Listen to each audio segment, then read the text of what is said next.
me later, but I know you live for embarrass me. But listen, before we get started with all the shenanigans, I'm gonna give a big shout out to the brother Jim. He did his big one today. He was out there with the kids, drugged me out there early in the morning. But he did the damn thing today, y'all. He did the damn thing today, y'all. Appreciate you, good brother.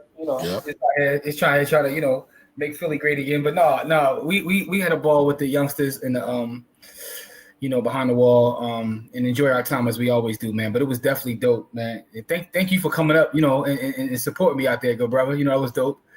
So of course, but hold on. As everybody's coming in, good morning. Kamari here, 1/3 of the Black Ball Rebels, getting ready to go downtown in Philadelphia, West Philly, to go to the Juvenile Justice Center. About to meet up with Jimmy and I think Karan, and we're going to talk to some of the youth here.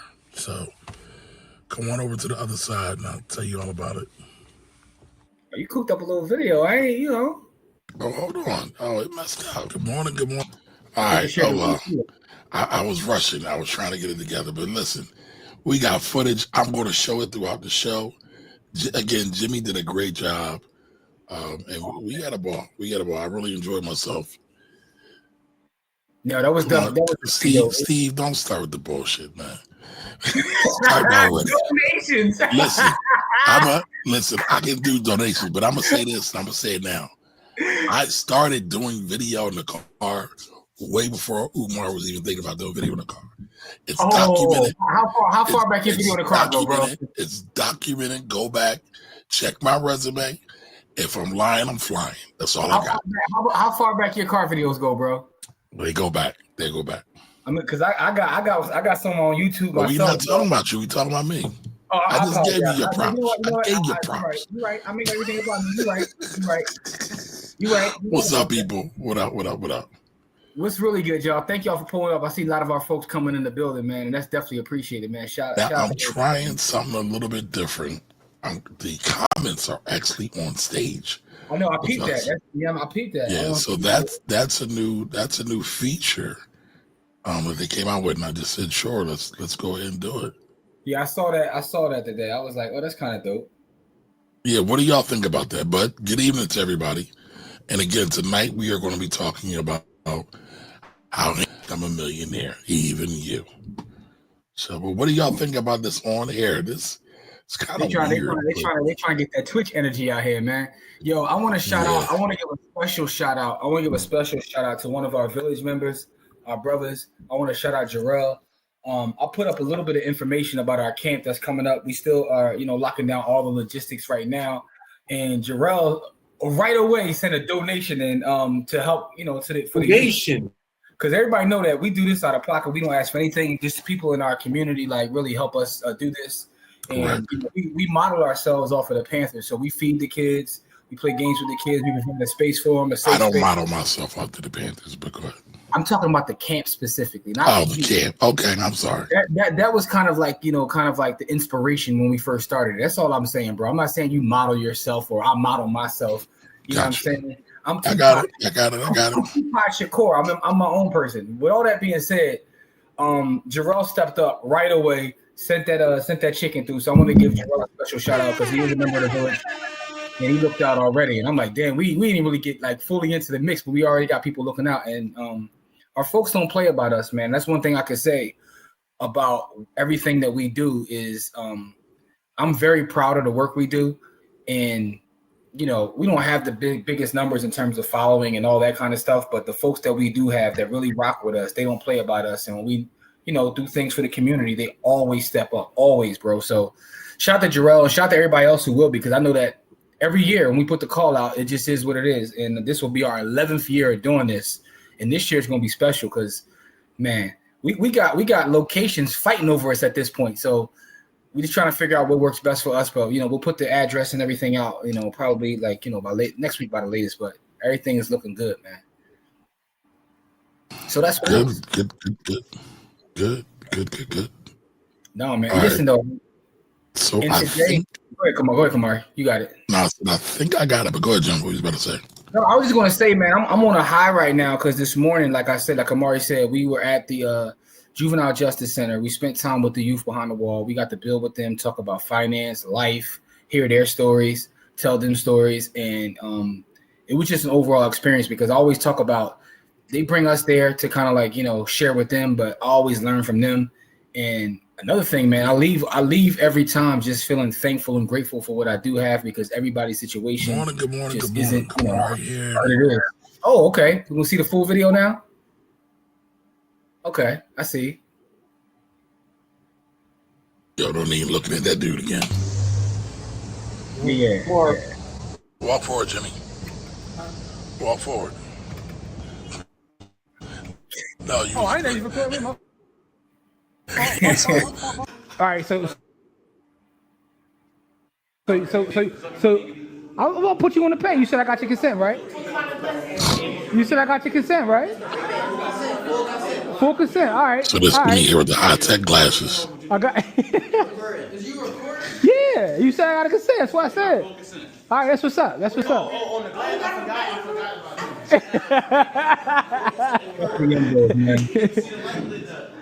Yeah. I mean, but it was great. Just we had some real talk. We'll get into that in a minute. A lot of people want to buy packs and get them blickies, but that's where they at. But it was also good to see them. It was good to see them be kids too. Like in that moment, them had his super all-star tech glasses on, and he was able to capture that moment. Yeah, man. So like, salute to the youth, man. I'm always rooting for him, trying to help him as much as possible. And we can continue to do work over there, man. And shout out to the Philly legend we saw in the building, man. Who's in there now? Yeah, I didn't peep that. Yeah, Kamari and people, he was speaking to us and everything. I'm like, Kamari, yes, that's Spado right there. Shout out to Spado, man. Spado was dope too. One of the nicest, but he was in there too. So there was a lot of folks in there, man. A lot of politicians, everything trying to do their thing, but it was dope though. Dope experience. And by the way, we back outside again Friday speaking to Thomas Mifflin School. We're going to go do a little presentation for the kids over there. So we are outside in the community like crazy this summer. In June 14th is the big day, though. For those that can make it or that are in the area, please pull up on June 14th. Support your boys on June 14th. It's not really about us because our event is free. We're not charging money. We're not asking for donations or anything. We just want you to come out and support a Black-owned business and network with us, man. Because the thing about our events, which I will say, is that when you come to our events, you never know who is going to be in the building. Like we got, matter of fact, did that brother win yesterday? We had a brother that ran for judge. I didn't even check to see if he won. Nobody really voted, but I mean, we have lawyers. We got financial advisors. We got judges singing our praises, man. You say who? Yeah, we got judges.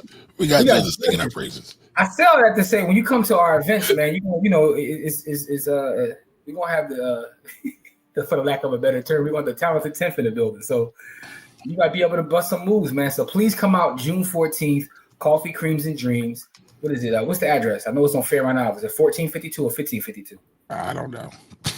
Don't give me the line. 15th in Fairmount, Coffee, Creams, and Dreams. Pull up June 14th. Kick it with your boys. But I shall pass the floor to Kamari to get us started with today's show. Oh, we gonna keep talking about this stuff. I know I'll be all over the place with my promotion game, but we be outside, man. I want to make sure that, Don got an episode on the financial grill. I definitely got to check out that. Yeah, what's up with that? Because it was funny. Yeah, definitely got to check that out. Matter of fact, Lawrence just sitting there directly too. There we go. Now we cooking with grease. Right there.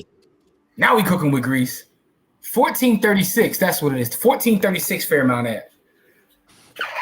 You know what I'm saying? And we got Joe Wilson, the president of IB Big Investment, going to join us for a podcast. Yep, we gonna have a good time. We gonna have a funky good time. Listen, man. We're gonna have a party. Before we get going, I just want to speak to everybody real quick before we get going. Yes. What up, Shelby? Shelby, what's really good? What's up, Zeddy? How are you? Welcome. Don Johnson's in the building. Steve, I'm gonna say hi to you, Steve, even though you started with the slander already. Steve does nothing but speak the truth, man. Steve spits truth to power, man. What? So this is truth? This is truth? I mean, I don't know. I gotta go back and do my research. What up, Dog? It's really good. Yes. We Jimmy and Corey do it. They just let me hang out with them every now and again. Yeah, don't do that, bro. Listen, man, me and Corey have done it several times, but this is something that we do all the time. But we told Kamari he got to pull up, and Kamari going with us next year too. You know, we'll see. Compliment. I love the kids, but I might be on vacation somewhere. But if I'm here, I'm there. If I'm here, I'm there. He come on vacation next year, man. Listen. Life is to be lived. We're getting too much money, man. And by the way, Corey, he played me today too, Corey. What happened? Tell you how you played me today, man. Played him hard. Pause. I pulled out my big one. Pause. Oh, what just happened? Oh, come on, cuz. What happened here? Tell him what I did to you, Jim. Tell him. We went to lunch at our spot, right? Yeah. So, I'm trying to pick the tab up because, that's what I do. Like, I'm trying to get these sats back. So the waitress comes over with the actual, the bill and whatnot. I'm like, pass me the bill. So she passed me the bill. While she's passing me the bill, he throws her his card. I just handed it to her. So I told her, I'm like, yo, I got the bill, my pay. She was like, no, he's my regular, so I'm just going to take his card. I'm like, oh, here we go. Why are you stunting on us? Now, Jim, you could run with this joke a little bit more. You slipping right now. I didn't let me finish. I was going to say you slipping right now. I mean, come on. The Mayo sister definitely said he's my regular. So, you know what I'm saying? Like, I guess when he goes there, that's the waitress he asked for. I don't know. Like, maybe he, really?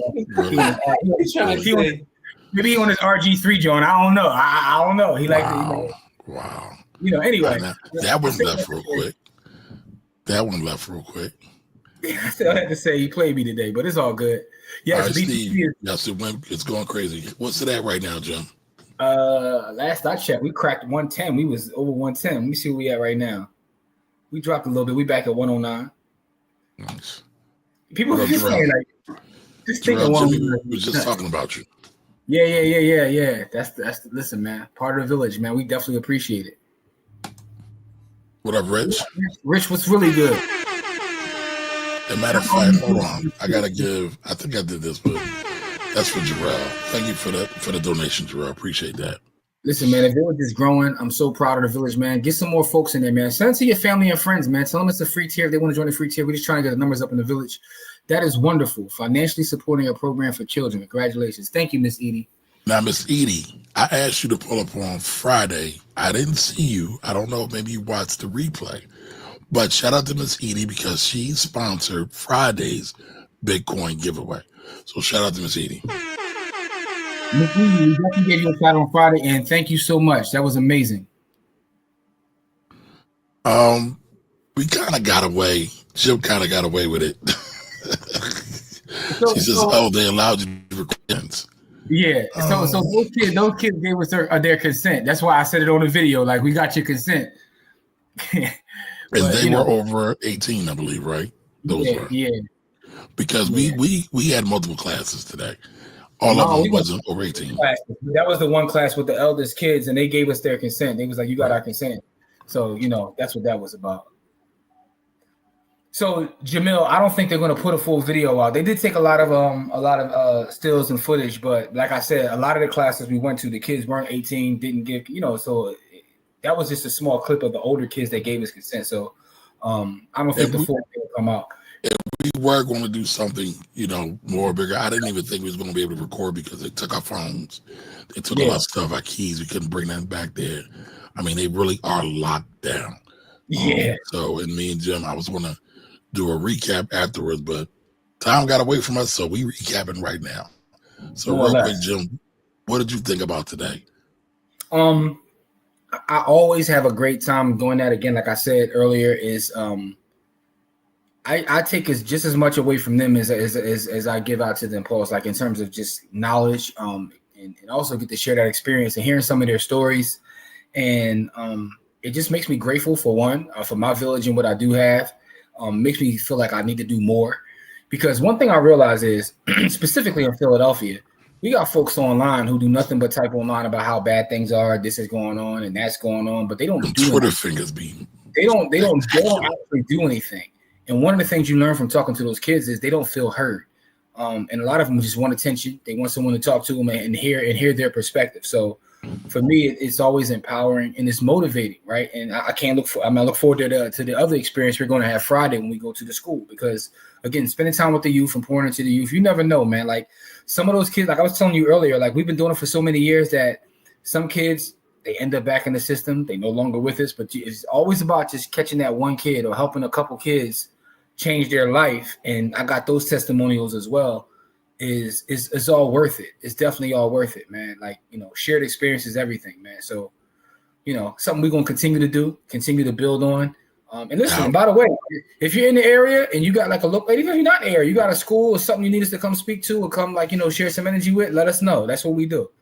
Now, one thing I thought was really interesting today, right? So in that tier, in that pod, that was where they lived, the one we just showed. Two of the kids was kind of going back and forth about, you said you wasn't ever coming back here again. Now you back. And he was like, I've been back too.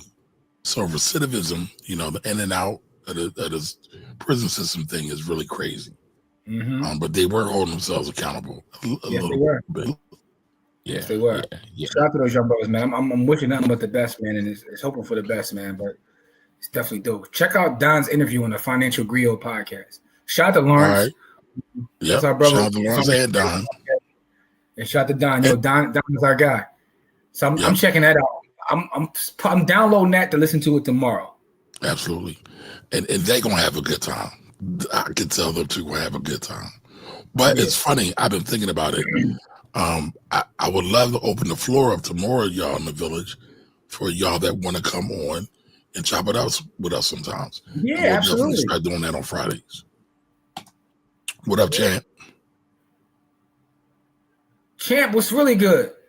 All right, Jarrell says, damn, didn't expect a shout out, but thanks. Yeah, bro, much appreciated. Listen, man, Jarrell, it is what it is, bro. You deserve it, bro, because you stepped up already, and we appreciate you being a part of our village, man. Definitely. Armando says, anyone with discipline can be a millionaire. You'd be interested. Some of these stories we heard today when we was with the youth, yes, maybe in theory, but some of these life experiences of some of these kids, man, I felt so bad for the one brother that shared with us, I'm supposed to be going already, like in terms of his case. And I'm like, well, when you gonna leave? When you getting out? He was like, I don't have nowhere to go. Foster kid with nowhere to go. I'm like, damn. It's wild. So he's literally staying in prison because he has nowhere else to go. Like, man, you talk about like hearing stories that you just feel thankful for. It's like, it's crazy out here, man. Like people's life experiences. A lot of times we be in our bubbles and we don't realize the kind of trauma and things that people deal with. Yep. Damn, that's wild as hell. Come on, Miss Edie. I mean, I know Don said no diddy, but come on, that was out of pocket. Yes, pause was necessary. He pulled out the big one. Pause. Listen. I had to show Jimmy who Daddy was. Hey, $40 date. All right. Put a big black baby in her. Oh God, I don't even know what. Oh, y'all talking about RG3? Okay, I've only saw some of that. Only clips. I'm not even following it.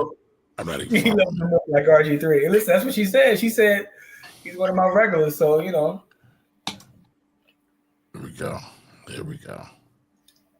Yep, we appreciate you, Ms. Edie. I'm sorry, so many things going on. No sorries, no apologies needed. We appreciate you. Yep. What up, Daniel? What's good, Dan? How are you? Yes, people complain and don't participate. I am currently collaborating with a brand to plan and host a back-to-school fair. I already have it confirmed the mobile dentist truck. Yo, that's dope. That's dope. That is dope. Say how about Kamari be stunting on me. Kamari, I mean, randomly, like, yeah, you know, went to the Brooklyn Chop House for dinner and whatnot. Like, Kamari be out here getting too much money, man. Well, here's the thing. Brooklyn Chop House, it wasn't even in Brooklyn. It was in Manhattan. How about that? Is that like a second location, or that's just what they did? I don't know. I don't know. But it's black owned, and I loved it. The steak was phenomenal, and I had to get down. Dope.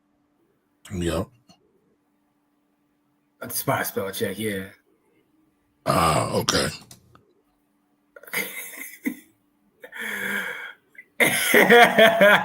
What you doing Memorial Day? You throw us a meat in the grill. All right, so Memorial Day is what? Monday? Monday coming up? Is this upcoming weekend? So what do I got planned, man? So my birthday is on the 27th, right? Crazy part is for my birthday, I might be spending my birthday doing some community work as well. But the following, you know, next week, I'm out of here. I'm going to Aruba for a couple days. You know what I'm saying? Like, you know. Oh, somebody's stunting. Listen, my wife taking me for my birthday. She's paying for it. Listen, man, I love Aruba. I've only been once, but I love Aruba. My first time going to Aruba, I'd never been out of the country. And if you're from Philly, you know, we had Wildwood, we had Atlantic City. Wasn't nothing sexy, wasn't nothing fun about Atlantic City and Wildwood beaches. They were dirty, they were needle infested. It's crazy. I went to Aruba, man. That ocean was crazy. Hey, listen, man. And then I became a beach fan. What up, K-Lang? Kev, what's really good? What'd you say, Kamari was a fan of the views at the beach. He wasn't no fan of the beach. Kamari, don't let the smooth taste fool you. Kamari was a fan of the views at the beach. So listen, that is a fact. I went because when I went during the Tom Joyner cruise, or Tom Joyner was in America. He had a show in Aruba with Sinbad, right after Sinbad. Some of y'all might not remember all that. That's a couple years ago. So we going back to like 05, 06, somewhere around there. Excuse me, 95, 96. And yes, the views were very lovely. I'll have to go pull out some of the pictures sometimes. Let's go for a quick little getaway, you know what I'm saying? You know, for the birthday and whatnot, but that's next week. All right, what's going on with Kamari? That was flagrant. Hey, man, just having a little fun with y'all. Y'all know I don't care nothing about no damn pause. I'm too old for that shit. Geez, nowhere to go. There's a problem. We can provide a solution. Would you all want to become a foster parent? I'm afraid to share space with anyone. I worked in foster care for over 25 years. I was sharing a story with Kamari this morning, right? Yeah. Literally this morning, right? So my wife and I don't have kids, but I ain't gonna lie to you. Like, I had an experience last week that actually made me think about that. I was at a family barbecue, and one of my aunts, one of my wife's aunts, rather, does foster care, and she was telling me a story about one of her foster kids, bro. And I was like in the barbecue, sitting in my chair, like, you know, busting a chicken grub, and like almost dropped my whole joint. Like, his story was so sad that I was like, yo, I feel like I gotta do something. Now, it was like that moving, and I actually thought about it for a second. You know, still don't know if that's something I would want to do, but sometimes, man, it's tough because there's so much work to be done in so many various spaces, and you can't do everything alone.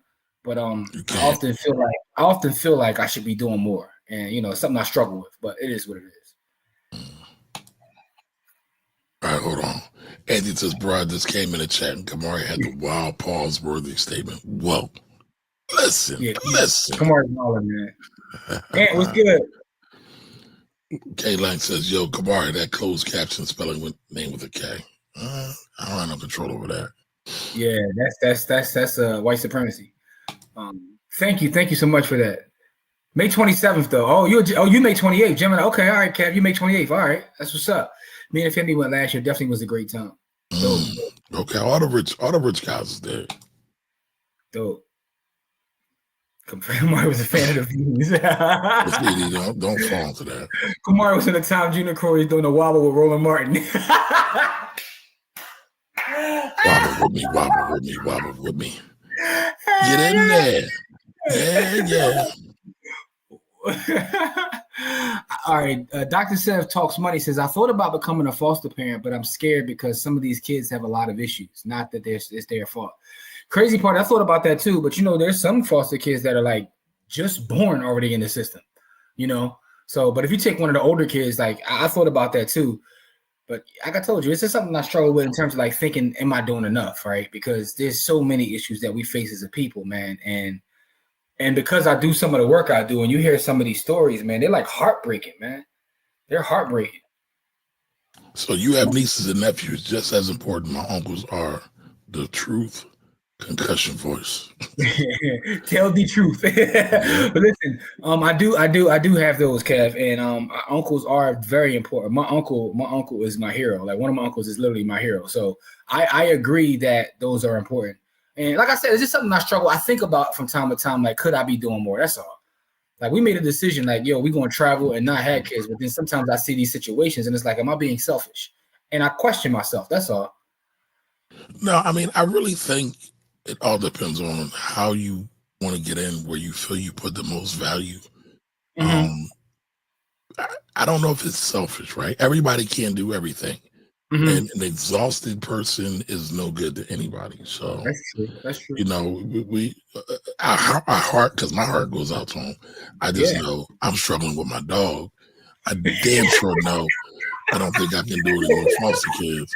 Yo, man, I heard you say about your dog several times in the last couple. What's going on with your dog? What's going on with your dog, man? Listen, man, my dog is a menace right now, man. But my son's about to go. My dog's 6 months now. I'm gaining weight like a champ. Costing me money out the wazoo.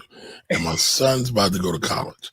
And it's like, the tuition's about to be expensive. So I'm going to listen, the most revolutionary thing we can do as Black folks is take care of our families first.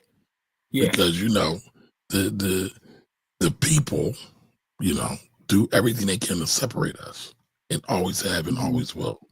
So we gotta keep that in mind. We gotta keep that in mind. I was just really sharing with our audience like some of my struggles, because I think about that. I think about that at times, like in terms of our community, like it is what it is, man. The movie The Sound of Hope had me thinking more about foster. I never heard of that before. You heard of that before, John? No, never heard of that. It's a fly picture, Nicole. Dr. Sev, I have foster care cousins that became adopted. The last time we mentioned foster care was 40 years ago. Okay. Struggling with your dog, I almost fell off this chair. Listen, I'm just sharing my truth. That's not the first time he said that. The last couple of weeks, he's been complaining about his dog. I'm like, what's the dog doing? Listen, man, I got to get up early in the morning. I feel like the Gap Man out here, Uncle Charlie. That helps you with discipline, man. Okay, but discipline still kicks your ass. We kick my ass at least. But listen, as we continued on, there's a video I wanted to show y'all. Not of myself, though. It's funny. I shared, not this video, but there's another video I shared. Got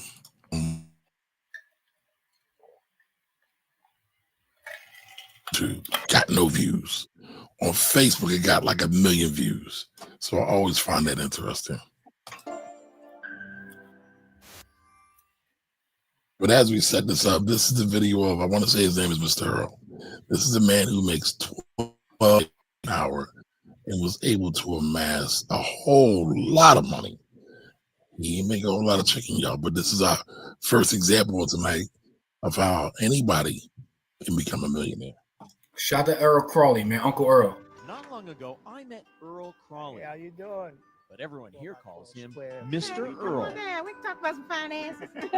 He's worked as an attendant at this parking lot in Baltimore for 44 years. So you really think it's going to improve the gas? Funny thing, though, everyone was asking Mr. Earl about money. Nickel and dime, nickel and dime. That's right. Is that booth his pulpit where he's preaching the gospel of investing? Sure is. He makes my day every time I see him. Oh, come on now. Seriously. Investing? How you like that gold now? 607. Earl told me he's never made more than $12 an hour. Never earned more than $20,000 a year. Wow. So how could he know something about corporate profits? I had to pry. So, Earl, what's your net worth? $500,000. $500,000. Yeah. From working here. Working here. That's amazing. A last statement. And there it is in his statements. Over $500,000 net $57. worth on a parking lot wage. Now Mr. Earl had Hold on, we not even talking about home equity. Straight statement. my full attention. It paid off too. Do it. Stop working so hard and let the money work for you. Earl's first lesson came at age 13. His mother had him working the fruit stalls to help pay the family bills. He got to keep just a few quarters for himself. The time my mother started taking my money that I earned on Lexington Market, that it wasn't money just to be thrown away. It was there to be used. Economics aside, Earl had another obstacle to overcome. Tebow is He tells me he's dyslexic. Back in the 50s, that meant settling for a life of low-wage manual labor jobs. So Earl figured he'd better sock away what little money he was making. It was just $1 here and $1 there, starting with savings stamps, and that led to savings bonds. At 26, he got married. And by the late 60s, Earl was feeding 3 children on a meager $80 a week. It was tough, but because we had to sacrifice a lot. And the budget only got tighter when Earl and Beverly opted to send their kids to Catholic school instead of public school, which was free. Earl took extra jobs to pay the tuition, and you better believe he made every penny count. Elementary school, I would ask for lunch money, and he would give me $1. Lunch was 85 cents, and he would reply before I walked out the door, "I want my change." As the years rolled by, Earl kept saving what seemed like meaningless amounts. He started investing $25 each month into a mutual fund and did that consistently for 15 years. By the late 70s, his net worth was $25,000. Later, as the children got older, he decided to play the stock market. And he bought 1 share, and well, the rest is history. He bought stock in blue chips like IBM and Coca-Cola that paid dividends, and instead of taking the dividends and pocketing it, let it set or let it reinvest itself, and it increased my shares. And the more shares I had, the more dividend I had. Eventually, the more money I have down the road.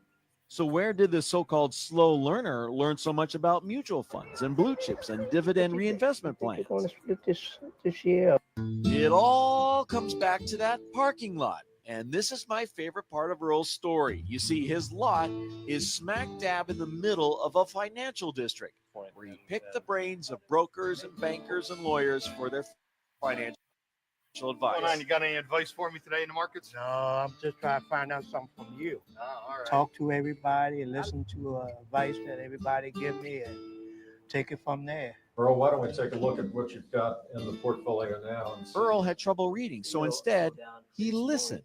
He believed in the power of compound interest and stocks for the long haul, which brings us back to the present. Today, Earl's stock portfolio alone is worth more than $500,000. And yes, his house is paid for.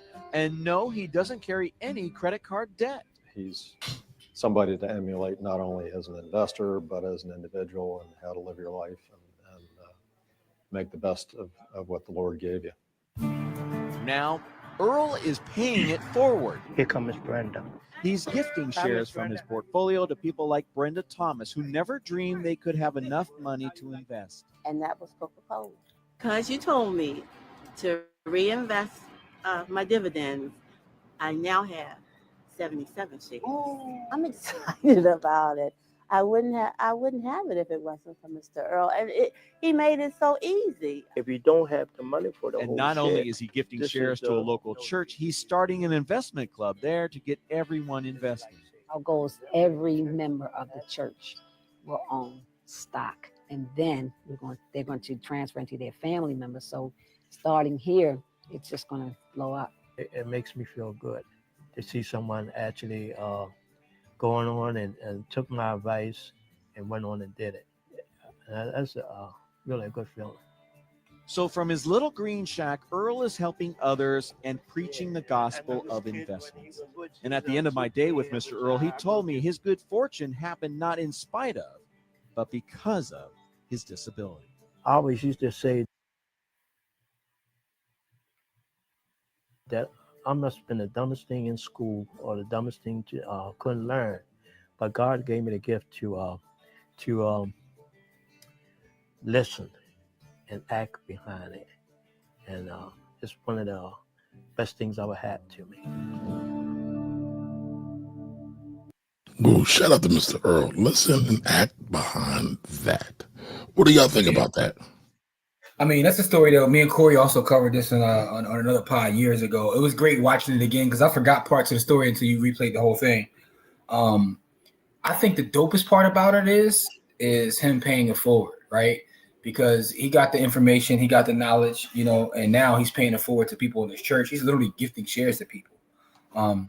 And I think it's dope specifically for people that look like us, because I was reading some data. I mean, let me read this data to you real fast. 66% of white families are in the stock market and 34% are not in the market. But you know what that number is for our people? It's literally almost reverse. 39% of black families are invested in the market. 61% of our people do not even invest in the stock market. Yeah. And to me, there's all the other assets. Everyone knows I'm a real estate guy and all that, but the true wealth in this country is made in the market. It is what it is, right? And to see that a majority of our folks are not even in the market. Sometimes I sit back when we, because we create content, we talk about the markets, we talk about other things, we do our Sunday class and all that. And I've said this before. I feel like, sometimes things can get repetitive, and I'm like, should we be doing something else, blah, blah, blah. But then I read statistics like that, and it's like, we still haven't reached enough people. Like there's still so much work to do, and there's still so much education to give, because the majority of our folks still fear. They have a fear. Well, there's two things, right? And me and Kamari talked about this earlier today. I think sometimes we don't realize just how overall as a people, we don't have resources, and we need to really work on that. And, the powers that be owe us some bread. But the other part about it is even our folks that actually do work and are upwardly mobile, a lot of them just aren't invested in the market at all. And a lot of them still have a fear of the market. And there's just people becoming, they're minting new millionaires every day. And we're missing out on a lot of wealth building, is what I want to say. So I think the part about Mr. Earl sharing his experience and sharing his story and, paying it forward is the most powerful thing about that little clip. That's my opinion. What did you think, Cor? I think that the part where he's paying it forward, like Jim said, and also doing it in the church, where he's turning a place where people congregate and spend their physical time and energy into a place where they can turn their physical time and energy into some money, right? Because as much as the church gives eternal hope to those who believe, it also needs to give some current hope to those who live in those neighborhoods, so that the church can continue to exist. Not on no metaphysical level like that. If black people move out of neighborhoods, there will be no black churches. Other cultures and ethnicities will start their own church and go to their own churches. They're not going to a black church, just for the record. So what he's doing is he's creating a community. You know what I mean? So shout out to him. I often think about this, right? Because we see the power of investment clubs, right? Because we all belong to an investment club that over a couple year period has built up a nice portfolio. We are on our way to $1 million. And eventually we'll hit that.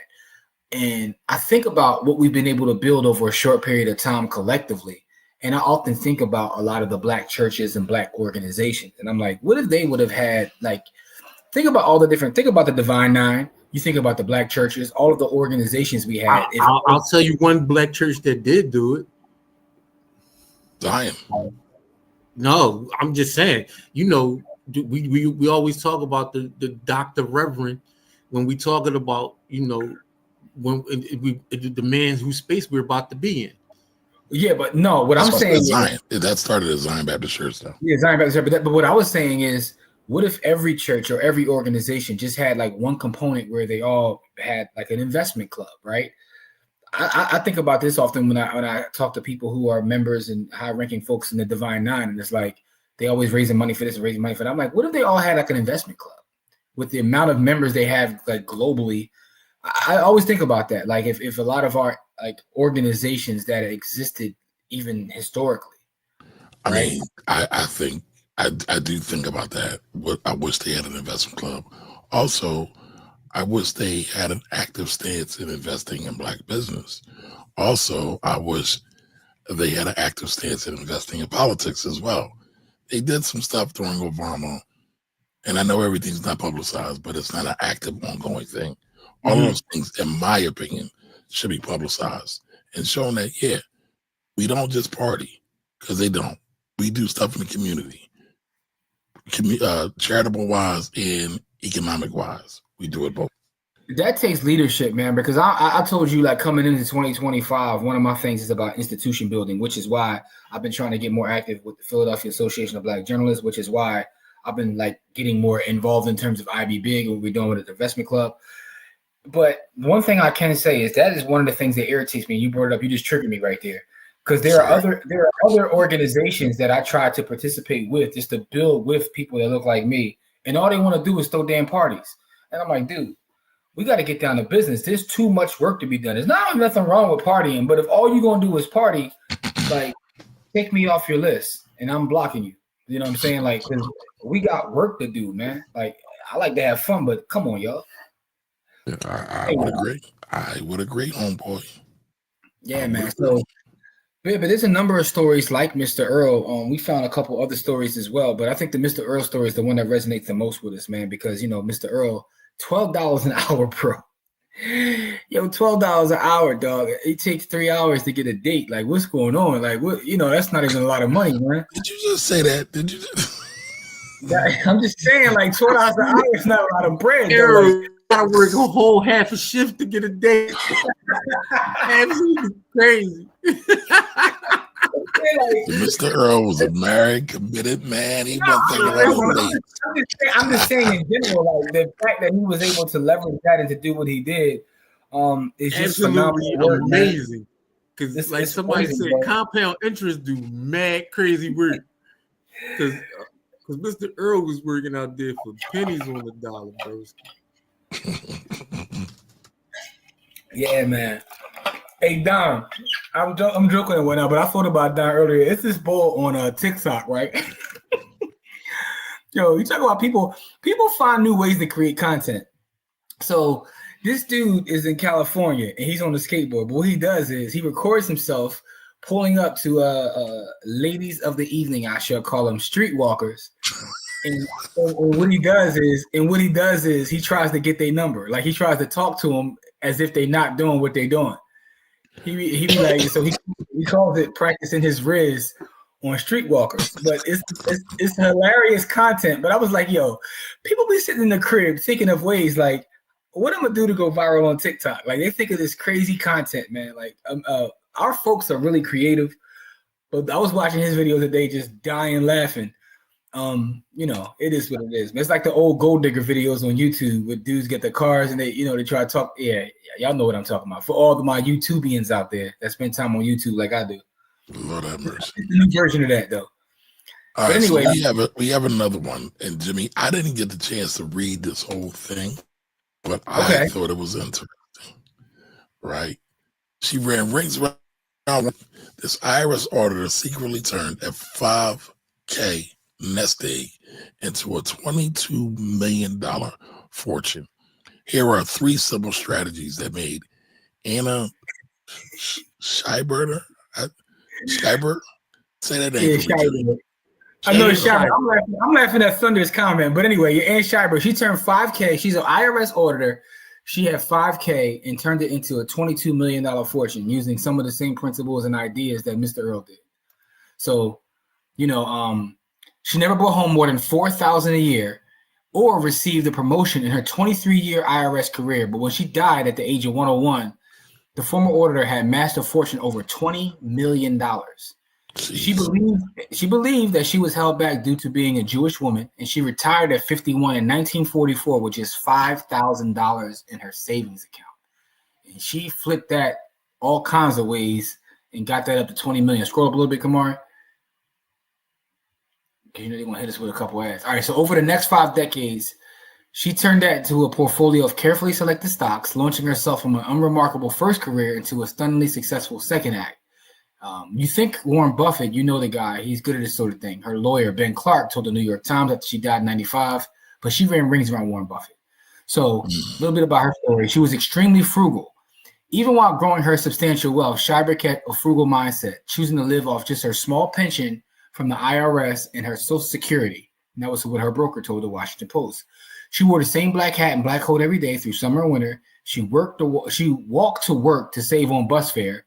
She was saving 80% of her salary. Wow. I'm gonna repeat Saving that. rates matter. I'm gonna repeat that. She was saving 80% of her salary. And He so said that, this, go ahead.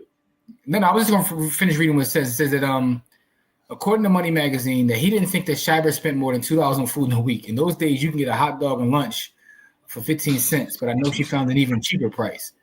She went to extremes to save money. She was clearly dedicated to spending far less than she earned, which left plenty of funds to add to her portfolio. But let's go to what she actually did. She invested in what she knew, and she did it for the long term. That's the key part, the long term. So she invested in things like Pepsi Cola, Chrysler Pharmaceutical, Pfizer, Bristol Myers, and as a nod to her love of movies, she bought things like Columbia and Paramount. She also kept herself informed by attending company shareholder meetings with a bag in her hand in case they provided free lunch. Who told y'all to do that, though? Who told y'all to do that? Like Buffett, she was a patient long-term investor who reinvested dividends and interest and rarely sold any of her stocks. Right? Yeah, man. So, you just scroll back up, So goes to ahead, show Corey. is something that I've been saying for years. It's not about how much money you make. It's about how much money you can reinvest into yourself, right? So if you make $100K and you can only save 5, and I make $60K and I can save 30, I make more money than you because I can put more of my money to work. It doesn't really matter how much you make. It's about how much you can get back into your savings and investing. It's about percentages. It's really about percentages, right? Real quick. Go ahead, Corey. You finish. Yeah, so it's more about the percentage of the money that you're bringing that you can get back into the market than it is about the amount. Look, I was about to make a joke about taxes coming up and how Kamari's about to go crazy, and look what he did, Corey. The brother straight highlighted it. He straight highlighted it. I knew he was about to go crazy. I knew you was about to say that too. Yeah. So anyway, she was a tax efficient investor. As a former employee of the tax agency, Schreiber found ways to avoid paying them more than she had to. She held on to her stocks rather than selling them, which helped her to avoid capital gains tax. And since she reportedly hated paying commissions later in life, she transferred some of her dividends into tax-exempt bonds. That's a play. Munis. Yeah, it's muni bonds. Yeah, man. So she was about that life, man. And this is someone who never made more than $4,000. Imagine never making more than $4,000 in income, and somehow you amass a $20 million fortune. That is absolutely. But this is why I say, this is why that number is so troubling.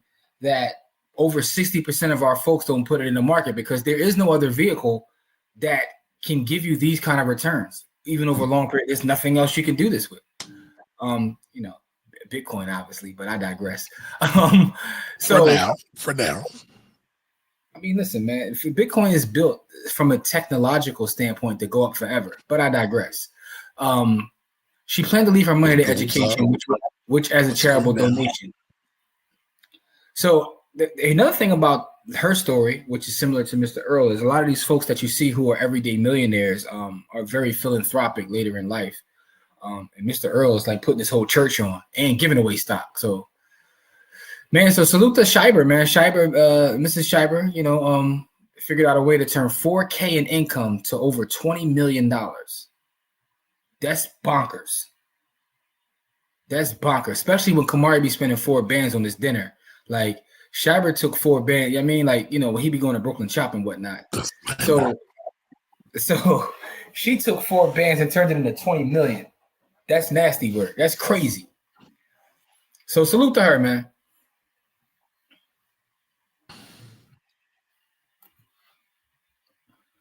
So we got one more story, but before we get to that story, let's get to the people. We got some more stories. I think we got like 2 more stories, don't we? Well, I figured we weren't gonna be here too much longer, but all right, let's jump right to the next one though. Let's get through them all, man. I want to share these stories. People are loving the stories, bro, because these are inspiring stories. Because it's easy to talk about, celebrity did this, celebrity do this. We talk about people who are making small amounts of money and is running the bag to the moon. You know what I'm saying? So you pull up the next story. I'll get to the comments. You know what I'm saying, and then we gonna get that one popping until you pull it up. Pause. Blah, blah, blah. Let's get back to this one here. All right, so powerfully impressive. Thanks for sharing. That was done on Mr. Earl story. So Dr. Seth Talks Money says, I started my daughter early. She is years ahead of where I was at her age. I need to get my extended family involved. Dr. Sev, that is the way it's supposed to be.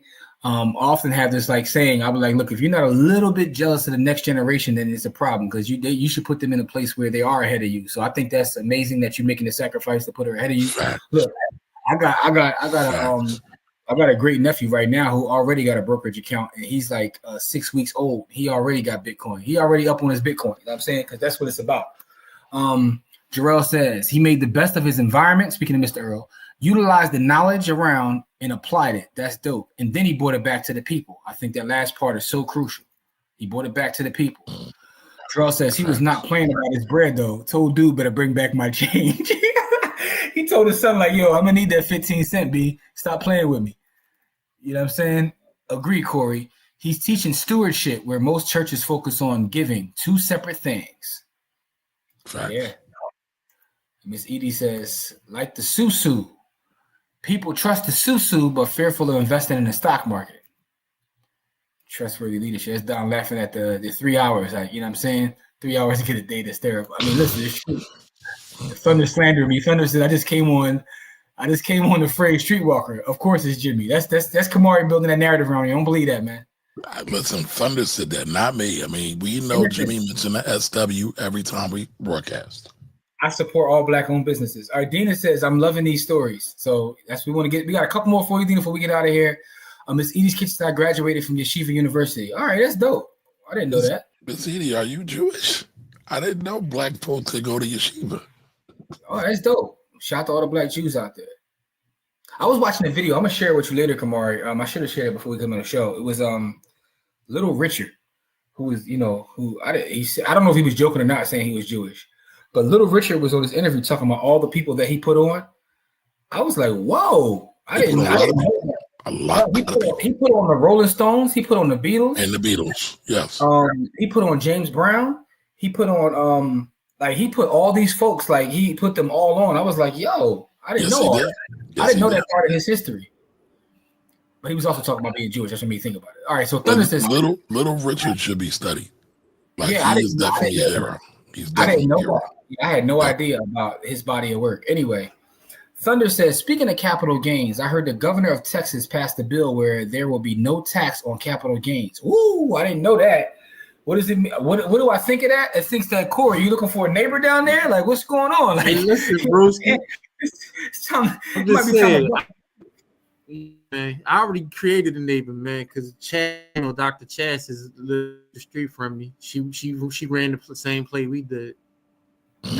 Nice. Yo, and so Thunder, you bring up to a different point, right? I'm watching what's going on currently politically, and a lot of power is going back to the states, right?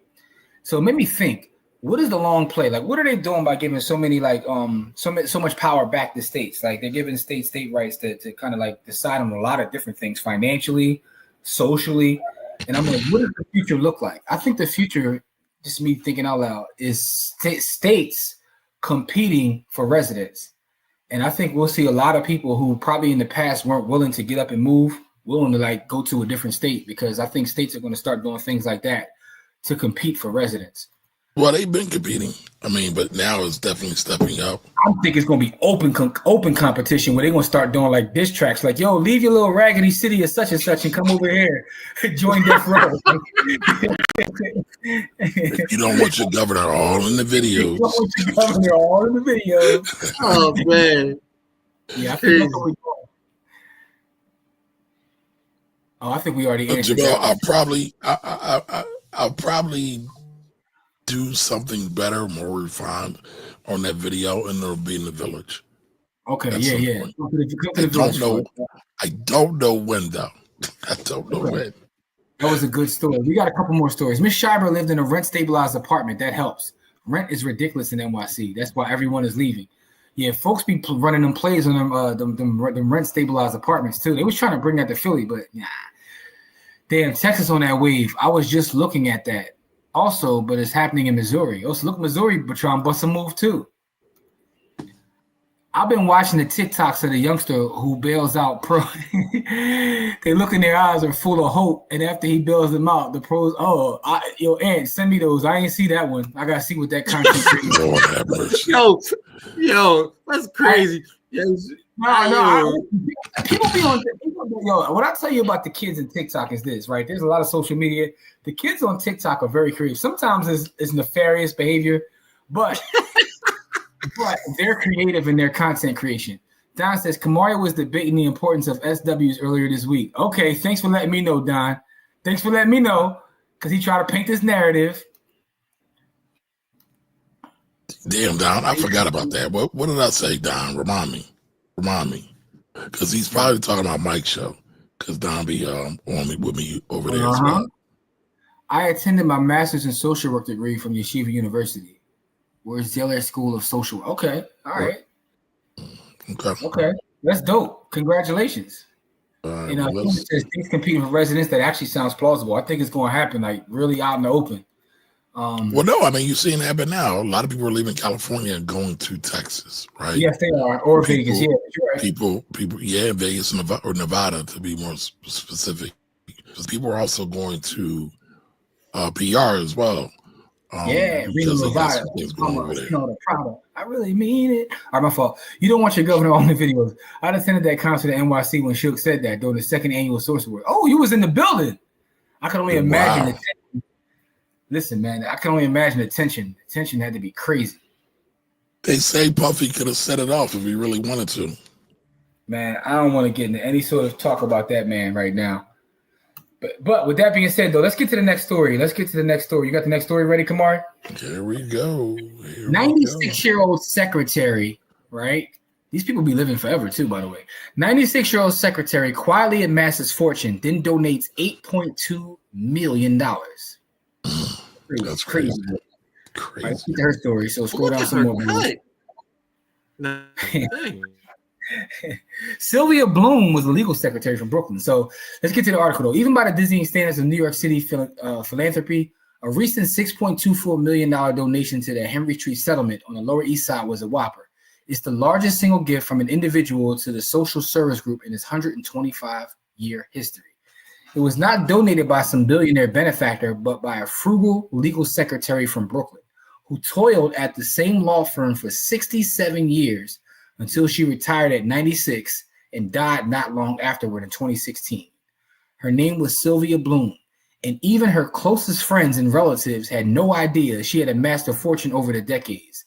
She did this by shrewdly observing the investment made by lawyers she served. So peep game again. She worked at a law firm. She was watching what everybody was doing and then bust plays. She was a secretary in an era where they ran their bosses' lives, including their personal investment, recalled her niece, Jane Lokshin.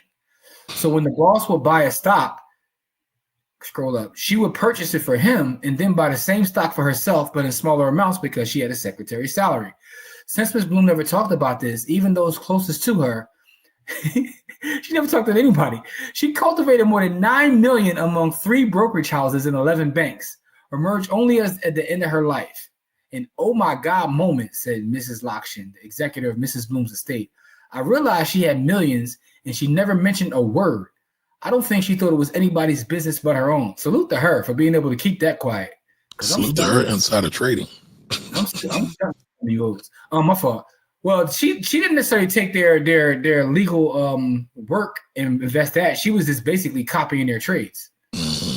By the way, as an aside, people are making a fortune doing that now. Yes, they are. And there's all kind of services doing that. Yeah, man. Listen, man. So anyway, Miss Lockshin, the long-standing treasurer of the settlements board, called the group's executive director, blah, blah, blah, asked him, was he sitting down? We were all agape, just blown away. The money would endow the settlement's Expanded Horizons College Success Program, which helps disadvantaged students prepare for and complete college. The gift, made in February, was publicly disclosed last week. So when they first got it, they had no idea who the lady was or what kind of bread she had and was just in shock. So Miss Bloom left them 6.2 of her 9 million bands. Miss Bloom joins the ranks of unassuming, magnanimous millionaires next door who have died with fortunes far larger than their lifestyles ever was suggested. Like Miss Bloom, Leonard Gigowski, a shopkeeper from New Berlin who died in 2015, left $13 million fortune to fund scholarships. Grace Groner lived in a one-bedroom home in Lake Forest and directed a $7 million stake on her alma mater. So there's a bunch of folks, but that was her story. So her story, because we're going to get to the last story, is she was a legal secretary. She saw what the people in her law firm were doing, and she literally just copied it and ran up a bag over a long period of time. But I think, to me, what I take from this story is she know how to shut her mouth. You know what I'm saying? Because you know the one thing about people thinking you have resources is everybody asking you for something. She avoided that. She lived the I'm broke baby mentality, man. She ain't say nothing to nobody. Like, nobody. She was Money Mitch before Money Mitch. So let me ask y'all a question for those watching. Would y'all be able to keep the fact from family and close friends that you had $9 million? Like, would y'all be able to hide that from the people closest to you? My wife is as hell. There's no way possible. I know everything. Like things that I told her that I forgot. Things that like she know everything, bro. Like Listen, she know man. if I make 15 cents more an hour in my job. Like plus some of us like stunting on people too. So there's the other piece of it too. Like for me, you wouldn't be able to tell because I'm gonna still be in t-shirts and baggy shorts. But the only way you would be able to tell is because I'll be having an giraffe and an orangutan walking around in my background. So that'd be the first. Not an orangutan. There'll be giraffe. Did you say a giraffe? Giraffe walking around in my background. That'd be the first clue. But besides that, you would have what I got. You know what I mean?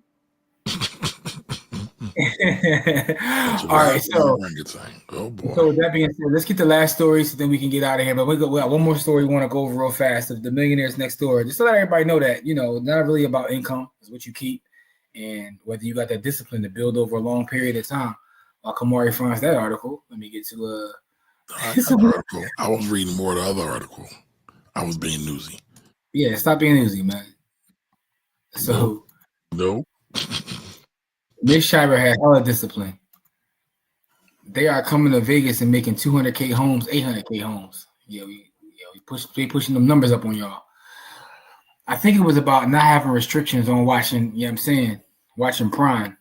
Oh, I'll tell you what I said. I think sex work should be legalized. I also said I think drugs should be legalized too. So yes, I believe that. I stand on that. I own that. I said that. There you go, Jimmy. Run with that. Have fun.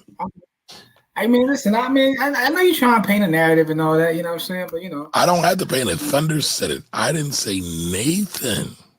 Anthony Bolton says she got a haircut like Dick Van Dyke. You out of pocket, bro.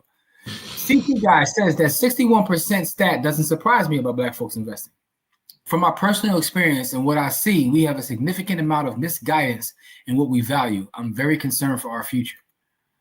I mean, what will be dope though, and maybe this is something we'll do. We should to leave to our favorite nonprofit charity and be like, this is where you get this after we've all passed away. And this is from the Black Wolf Rebels, Brotherhood, the Rebel Coalition, whatever you want to call us. All right, so Dr. Seth Talks Money says, including congressperson. We talk about following people's trades and investment. This is absolutely true. So Thunder has a question. If you had to start from scratch and only had 22 years to build it up, what would you invest in? Renum spoons. No. So I think, honestly, the first thing I would invest in is myself. Renum spoons. The first thing I would invest in is myself to get my skills up, to get more income, to then have to invest. And then I would run my 3-fund portfolio play. And by the way, nothing I say here is investment advice. It's for informational and educational purposes only. But I'll be in Top T, I'll be in IBIT, and I'll be in XLRE, and I go mind my business and go play in the sand. That's what I would do personally, not financial advice. Okay. After I invest in myself, though, because I definitely want to get my skills up to pay the bills. Okay. Dr. Seb says I got a settlement recently, and only me and my bank account knows. So she knows how to be quiet about that chicken. Corey said an orangutan in his background. Absolutely, you know what I'm saying. I'm going to be riding the African elephant down Broad Street. So it's going to be. I don't think I'll be able to hide it from my wife, my friends and stuff. Hell yeah, I'm usually in the cut anyways. I heard that. Y'all hilarious. They will never do sex work because the divorce system will not make any money. No man will get married anymore. I couldn't hide that now, Million. I'll be riding a zebra and giraffe like they riding horses on Yellowstone, like Corey said. Yeah, some people got to get stunted on, man. Let's get to the last story, though. Let's get to the last story. Listen, man. Yeah. There'll be signs. There'll just be very, very subtle signs that if you know me, that you know I'm stunting like a monk, like a motherfucker. You know what I mean? Like, yeah, man. I still be in my hoodie and my t-shirt and my my khakis and out here looking like Corey had him carrying around like Prince Nassim Hamed. Yeah, man. It's just that I'll be walking a rhinoceros down my block. You know what I mean? He's gonna change his name. He's gonna change his name to Prince Jaffer. We're like, he got his own money. He got his own money. I'm just gonna put, you be walking around with a rhinoceros on a leash. I be getting vehicles that don't even have no business being stretched. Like, why he got that stretch? I mean, like something more stupid. My man got a stretch Toyota Camry to cost. If you see me with hey Corey, give me a random stretch Toyota Camry. Like, no business being stretched, but I'm gonna do it. Out of control, stretch Toyota Camry. Out of control. A stretch Camry the color of duck sauce. But let's go, Kamar. Let's get to it. So a janitor secretly amassed an $8 million fortune and left most of it to his library and his hospital. All right, let's go. Scroll down a little bit. I got you. All right. You don't need to earn a massive paycheck to become a millionaire. As a one-time Vermont-based janitor and gas station attendant, Ronald Reed demonstrated you could reach the seven-figure mark on a modest salary. Unbeknownst to everyone around him until he died at age 92 in June 2014, Reed quietly amassed the $8 million fortune thanks to smart spending and investing habits. Even Reed's family was tremendously surprised about finding out about his hidden wealth. He was a hard worker, but I don't think anybody had an idea he was a multimillionaire, Reed's stepson Philip Brown told the Reformer in 2015. He came from humble beginnings. He was the first in his family to graduate from high school, and he served in North Africa, Italy, and Pacific Theater during World War II. So after the war, he came home to work as a gas station and a janitor at JCPenney's. He married a woman and had 2 children. He maintained a frugal lifestyle. Go back up a little bit. He maintained a frugal lifestyle, never spending money unless he had to. Friends remember him driving a secondhand Toyota Yaris, using safety pins to hold his coat together, and cutting his own firewood well into his 90s. I'm sure if he earned $50 a week, he probably invested 40 of it. Sheesh. He was putting that bread in the market. All right. He was also a good stock picker and had the control to hold on to stocks for the long haul. Strategies billionaire Warren Buffett recommends. Mr. Reed owned at least 95 stocks. God damn, talk about diversified. At the time of his death, many which he had held for years, if not decades. Among his holdings were Procter & Gamble, JP Morgan Chase, General Electric, Dow Chemical. When he died, he also had large stakes in J.M. Smucker, CVS Health, and Johnson & Johnson. Wow. The lifelong resident of Vermont left $6 million of his fortune to his local library and hospital, and it was the talk of the town. $1.2 million library donation. People still come in and ask about it and reference it. So he left it to a library and a hospital. So that's dope. I mean, it's pretty much, we ain't got to read the rest of it, but the whole point of it is the same thing. It's the same story over and over again. I was trying to see what he did for his kids, though. Said he had 2 kids. They got to go get out how they live. Oh, well. Get your own, dickweed. Like you said, the theme is repeated over and over and over again. Be frugal, stack your bread, and invest. It's really that simple. It's really that simple. Yeah, man. Let's see what else we got here. Thunder says, I will wear a t-shirt with chili stains and a beat up old car. Some financial trauma going on with some of these people. Hey, this is true. This part is true too. I think everybody has financial trauma, whether we know it or not. Yep. Yep. And I mean, some of these people came up during the Great Depression, so, and they were also immigrants, so they look at things totally different. Totally different. Yeah, man. So with that being said, those are a number of stories, man, that we found of people, everyday people. Some of them, like Dr. Sev said, have financial trauma where they sometimes people can take things too far, but I think it's dope though. I mean, the fact of the matter is all of us have an opportunity. The one lady didn't even start till she was 51 and built. She took 5K to 40. What is it? 5K to 20 million? 5K to 20 million. She didn't start until she was 51. Most of us, or a lot of us right now, aren't 51. I'm not 51. But that answers the question, right? What do you do if you started late? It's never too late. Start. Yep. That's what you do. What you do is you start. 22 million. She ran it up to 22 million. From 5K, and she was 51 years old. So, like I said, the majority of folks watching us ain't 51. I'm not 51. I mean, Corey's not 51. Kamari, I think he's like 52. But outside of that, though, I'm joking, Kamari. I know you're 52, bro. I'm just messing with you. I ain't that far from it, though. Thanks for the reminder. He said, if I ain't better than Big, I'm the closest one. All right. Yeah, man. 5K to 22. Kamari likes this one, too, because of the whole tax and IRS thing. But listen, I keep telling you, tax code is a cheat code. And so part of her assuming or amassing that 22 million was because she acts efficiently. Can't ignore that. Ignore that. Hey, man, listen, y'all out there, max them Rolfs out, yo. Absolutely. Not investment advice, but max them Rolfs out. Yeah, it's never too late because you don't know how long you got. That's true. People are like, man, that's too late. I ain't gonna be here. Next thing you know, you live to be 110, and you out here eating dog food because you don't got no other choice. I know there's a lot of older people who do that. Oh yeah. Listen, who was the lady on Good Times? I remember that. I remember that story on Good Times. Yeah.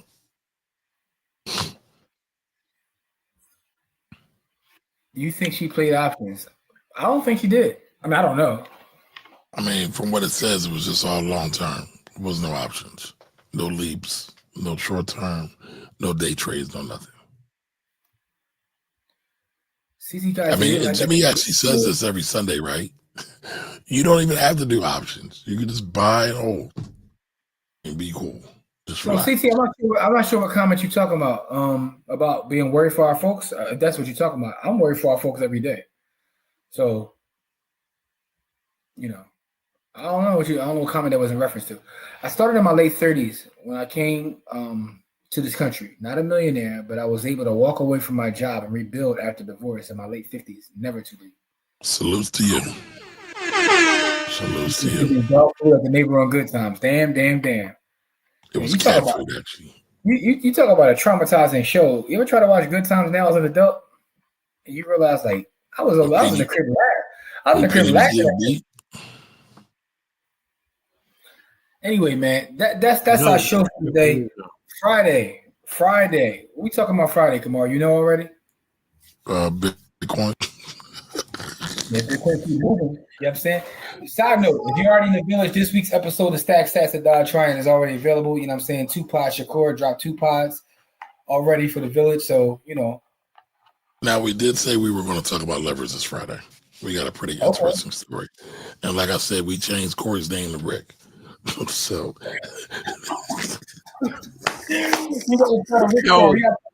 We got 2 stories for Friday. We got to talk about leverage and tell the story of Rick. If you're going to continue to call me Rick, I got to put my hands behind my head and do this. No, not that Rick. No, not that Rick. Go ahead, Corey. Go off. Ravishing Rick Rude. Got to do the Ravishing Rick Rude. I know y'all too young. Some of y'all to remember Ravishing Rude. He used to do this. You going to call me Rick? That's how it's gotta be, baby. Oh man. We got Corey doing the goddamn belly brother today. Ain't this something? No, man, you call me Rick. If you call me Rick, I gotta put my hands on. It's like automatically. I gotta start doing this, man. Oh, it's crazy. Yo, I think you referred to the statement of percentage of Caucasians. Yeah, I mean, listen, I worry about our folks every day. I feel like, but I feel like there's more work to do. I feel like we got to get out there and do more teaching, man. One thing I can say about James, he was always at work or finding work or at the pool hall, but he brought the money home. Listen, man, James. Guess who else? Shout out to James. Shout out to James, man. I mean, AKA John Amos. Worked himself to death. They did him dirty too. That show was traumatizing, man. I remember when Thelma finally got with the boy that's supposed to play for the Bears, and I just knew they was on their way up. I'm like, all right, it's lit, and then boom. I'm like, come on, cuz. Yeah, that show was nothing but fun. Anyway, with that being said, though, that's our show for the day, y'all. Pull Up Friday, 7 p.m. Our Bitcoin giveaway. Freedom Fridays with Kamari used to talk about the underworld the way he likes to. So pull up on Friday. Sunday is finance church. With that being said, though, we love y'all. We appreciate y'all. Please join the village and also share with your family and friends to get them into the village. We're trying to build the village up, and keep growing the village, man. We got some stuff coming to y'all that are exclusive village content. You know what I'm saying? Hot take: Florida is the worst mother in TV history. Whoa! Damn. No, I'm gonna tell you why that can't be true. Because I think watching all 50 shows, every show 50 got there's a terrible mom in it. Whether we're talking about Rock Rock is actually the best mom in the whole universe. Which is saying a lot considering she tried to set up her son. It was pop like. No, she didn't try. Well, she did it. Well, yeah. But all right, so I'm not trying no spoilers. But think about this though. Think about Tasha St. Patrick and what she did like with her kid. Like she's a terrible mom. But the thing is, she ain't worse than Monet. So the mom from Snowfall, she was trying to do the right thing, but that was as well. It's a lot of terrible moms out there. I can't say Florida is the worst, though. Florida didn't send her kids on hits. What about the chick from The Wire? You better get out there and there where someone's trying not to hustle. She tried to force him out the crib to sell dope. There's some terrible moms on TV, bro. Well, shout out to Weebay because he put her in check. Peggy Bundy was a terrible mom. I mean, there's a lot of terrible moms, bro. Listen, y'all, we appreciate you all. We will see you all on Friday. Pull up, win some chicken, get some of that Bitcoin, y'all. Love y'all. Be safe out there, y'all. Black Queens forever.